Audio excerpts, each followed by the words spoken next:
So this was really a collective effort, except I was mostly on my back for the planning of this, preoccupied with other pains. But while it is a team effort, I think it's true that it's Stephen's singular taking this bull by the horns, and to not say so long to Stephen, but I think that it's important that people understand the amount of work that went into it and the special person that Stephen is. And there are two quotes that I think represent Stephen and my working with him. President Meiskens, by the way, 3/4 of the 12 years that he spent at the helm as the president of Queens College, Stephen was one of the reasons why it was so successful, and he was here for 3/4 of that time.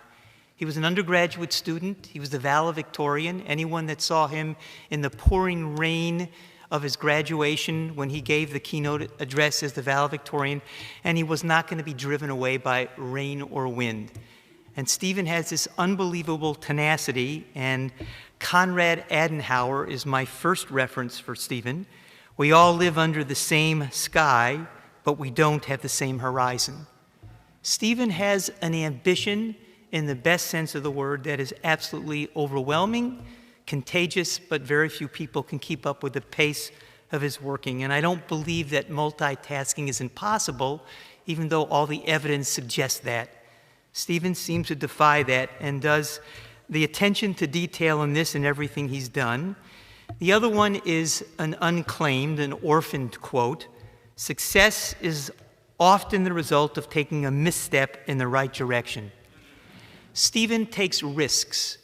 When he talked about a second round of the Innovation Exchange, which was his conceptual, he was the conceptual initiator of that, as he was for 2.0, two of the most, I think, innovative and effective programs that CERRU has produced this past year or two. And Stephen took this risk of wanting a bigger and better in terms of ambition. I talked about oy vey, and he insisted on hooray. And the hoorays won. And it was simply by the force of Stephen's refusing to let things fail here. So Stephen is going further into the horizon in other ventures, and will be, as President Meiskens is going for a next exciting phase in his life, Stephen is too. We love him and thank him, and we bless every moment we had with him. Stephen, thank you.